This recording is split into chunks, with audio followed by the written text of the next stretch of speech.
Hey everyone, today in this video, I'm going to be checking out the Roborock Qrevo S. Roborock did send me the sample, but I want you to know that any opinion expressed in this video is strictly my own. We have over 70 robot vacuum cleaners, so another freebie isn't going to move the needle for us. Hopefully we can convey clarity and confidence to you so you can make the best decision for yourself after seeing our data and findings.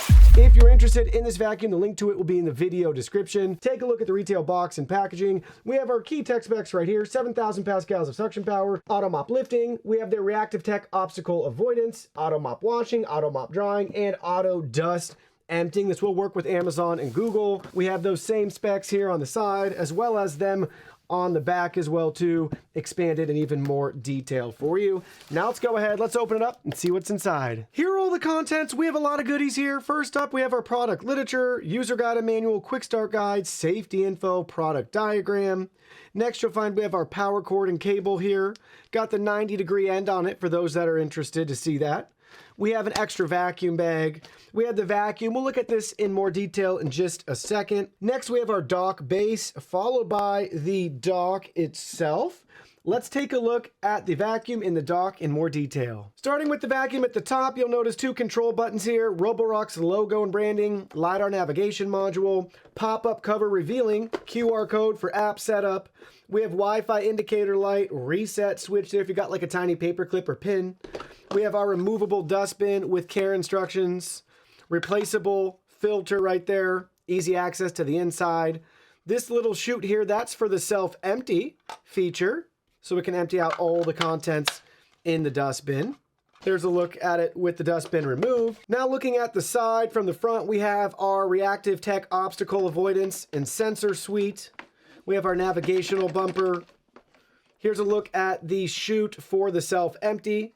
So again, this will just pop open to get all the contents out from our dustbin. Really clever. Next on the back, charging contacts, additional sensors. We're going to have our little water inlet there. We have some exhaust and venting, sensor on the side with that navigational bumper, and then back to the front with our reactive tech obstacle avoidance. Now looking at the very bottom, two spring-loaded drive wheels, omnidirectional wheel, side cleaning brush. We have all of our cliff sensors. We have our dual spinning mop pads here, and our single rubber brush that we can easily remove to detangle and clean and replace as needed. And this just snaps right back on. Moving along to the station, up at the top, two grip handles to easily remove the dirty water tank and clean water tank. So there's a peek inside. And here's a look at both tanks. The dirty water tank has our float right here letting us know when it's full. And then here's a look inside the clean water tank there, how it can pump the water up and out to refill and wash and clean as needed. And then that just snaps shut. We do have a max indicator line on just this side here. So up at the top, it does say max, so you know how far up to fill this with clean water. Here's your left side profile view. This is the top, this is the bottom. Here's your right side profile view. This is the top, this is the bottom. Here's a look at the very back. This is the top, this is the bottom. Power plug connects right here, built-in cable management, and then we have a routing channel on both sides depending on where your plug is. Really a nice touch there, love to see that. Here's a look at the very bottom. This is the back and this is the front side. We have our 4 grip feet here to rest nicely on a flat, smooth surface. And here's a look at the very front. We have our indicator light here for the multifunctional dock branding. We got Roborock's branding there. This cover just pops up and out of the way to reveal an already installed vacuum bag. So 2 are included. We have that extra one we showed earlier. They have your instructions for installing it too, just like that. And then the cover can just pop right back on.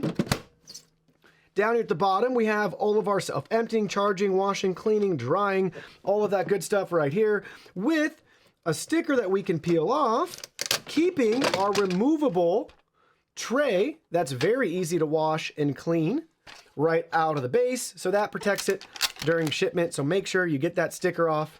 And now you can see how easy that is to install or remove when it's time to clean. Lastly, we can't forget about the dock base. It's got that nice honeycomb design on the bottom of it. Plenty of grip and tread for the wheels for the vacuum to make sure it can always make it back home wet or dry. This just clips right in place. So just line it up with the tire tracks and then you just notice that it snaps right in. So it snaps right in, just like that. And then if we want to remove it, you just gotta gently peel it back off.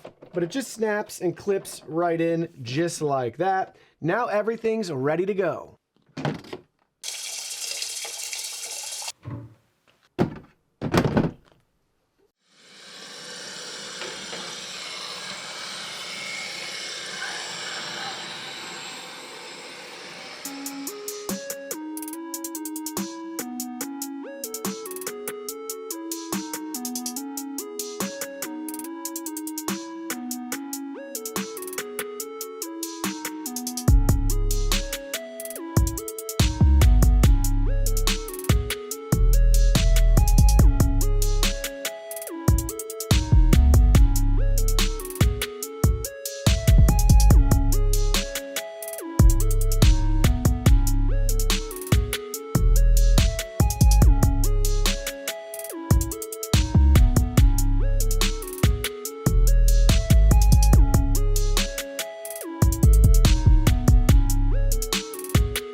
All right, we just finished our first clean. Let's take a look at the results. I intercepted the vacuum before it emptied itself in the station, so we'll be able to see the contents right here in the dustbin.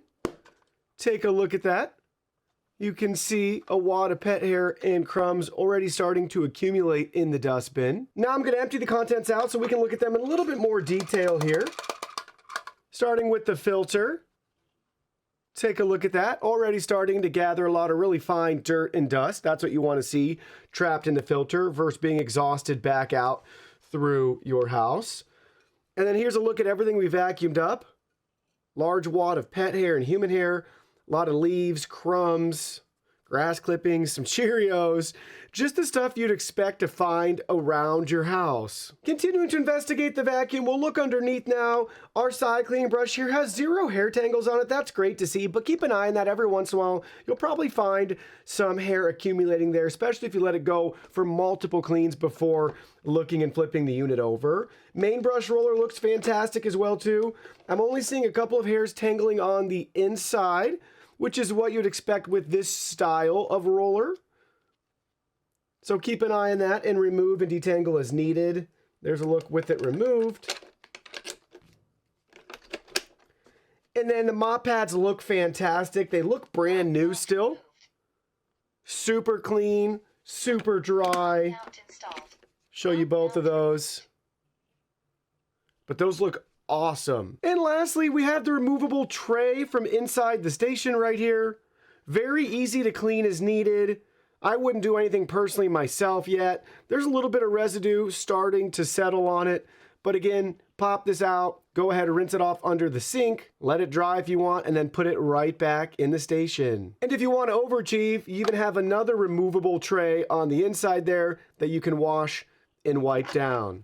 With our cleaning finish, let's take a look at the Roborock app. Just a brief overview of some of the key highlights and features. So front and center, we have our main map. We can see previous clean statistics. Down at the bottom, we have 4 different tabs to choose our cleaning type: full, room, zone, or routine. Room is going to be pick and choose the room on the map. Zone is going to be drag and drop multiple areas. I believe up to 5 you can add.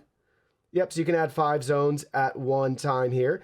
And then lastly, you could use Roborock's routines if you wanted to personalize the cleaning sequences and things along those lines. You can set that up right there. So what can we do? Well, with our cleaning settings, bottom left-hand corner, we can adjust our vacuum and mop, just mop or just vacuum, and then we can adjust the suction power, water flow levels, cleaning count, and then we can do a standard or a fast clean. There's also Smart Plan if you want it to handle it itself. With the power of AI and automation, you can choose that cleaning option right there. Back on the map here, we got our map edit icon. This takes us to our multiple maps so we can pick and choose and manage them. We can add no-go zones, whether that's invisible walls or barriers. We can set that up right here, drag and drop on the map, and you can add multiples of each. Then back at the main screen here, top right-hand corner, that's our additional settings. We can view our cleaning history. So let's look at one of our cleans here. You can see how detailed and thorough it is. Pretty neat. Then we have our scheduling option. We can put this on a schedule. We can adjust our floor cleaning settings. We can edit the surface. Carpet cleaning settings. So what do you want it to do when it encounters carpet? Avoid, ignore, cross, or rise the mop pads. Then we have carpet boost settings, deep carpet cleaning, and vacuum carpet first. So a lot of options here. Next, you'll find our dock settings. So we can adjust the mop wash frequency and the washing mode. Dustbin auto empty frequency, we can adjust that here. Then we have our empty mode options. Smart light balanced max. There's tons of features to go over. Auto drying, we can adjust the duration anywhere between 2, 3, and 4 hours. Next, we have our reactive obstacle avoidance. So we can toggle that on or off, and then we can choose the collision mode that we want. Basically how sensitive you want it to be. That leads us to our maintenance option, letting us know when it's time to replace common parts and components. Then we can manage our maps. We already looked at those settings. That's where we can actually save multiple maps. You can choose the home layout, multi-level, and how you want it to adjust between the maps. Then we have robot voice settings, and then we have robot settings here. This is where you can adjust things like the button lights on or off, child lock, off-peak charging, offline map, units. Then we have pin and go, so you can drop a spot on the map and then have it spot clean. You have remote control. You can drive it with buttons or a joystick here. And then everything else is basically your user manual, firmware, product info, device sharing if you want to share this with friends and family, as well as deleting the device from your account. So it's a very simple, straightforward app that's highly customizable with a ton of features. Let's compare our Qrevo S to the competition. I've personally tested over 80 different robot vacuum cleaners, so I have the average of a bunch of data and tests and performance metrics that we can weigh against this particular vacuum to get a feel for what you should realistically expect. And this comes in right at the average cost of your typical robot vacuum cleaner. So that will be the lens to look at everything else that we're about to talk about. You're paying for the average robot vacuum cleaner performance and cleaning experience. So we can see if this exceeds or if it falls below that average standard. First up, we're looking at max suction power. This is measured in pascals, 7,000 pascals for our vacuum here compared to the average of 5,700. So 1,300 pascals more than your typical vacuum. That's great to see. The higher this value is, you would be led to believe that you'll get better performance in deep cleaning on carpets and things along those lines in the real world, but we'll find out shortly. Same can be said with max CFM. The higher the better. That's what you want to see with the vacuum here. 10 for the CFM that we measure in-house versus the average of 6.9. So 3.1 CFM better than the average. Also a really respectable and solid number. Now, how does it actually clean? That's where our carpet deep cleaning test comes in. We embed coffee grounds on carpet and measure before and after. We exceeded the average by 3%. points, 90 compared to 87. So although we had better gains in suction power and CFM, practically it moved the needle just a little bit above average in the real world. Next, let's talk about decibels. This is how loud the vacuum is. The higher this number, the louder your vacuum will be. 75 decibels, which is 3 decibels above the average, but realistically, you're not going to notice a difference.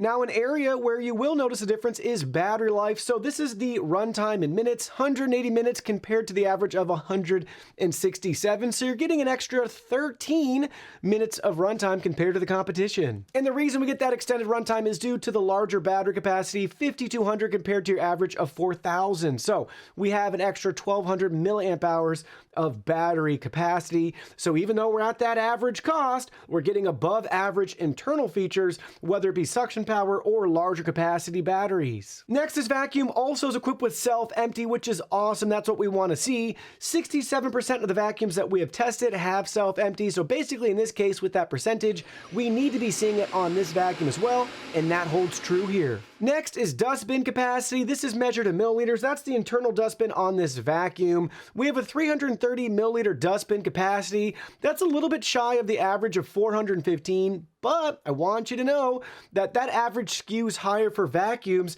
that don't have a self-emptying system like this one has, where you have to manually empty the dustbin. In that case, they tend to make them larger to prevent as many trips for you having to empty it. In this case, since we don't empty it ourselves, it doesn't matter. And technically, if we're being picky, for a self-emptying system, this dustbin is on the larger side. Next up is mopping, and this has a more advanced mopping system than the typical average vac at this same price range. 67% of the vacuums that we have tested do have mopping systems of some capacity, but the rotary mops that lift, wash, clean, and dry themselves, that's a nice touch. And making all that possible is the internal water tank capacity on our Roborock here, 80 milliliters compared to the average of 210. But again, for a vacuum that can wash, clean, refill itself, it doesn't need as large of a water bin internally as other vacuums that don't. So just like self-empty and the internal dustbin size, same thing holds true with the water tank capacity. You tend to find units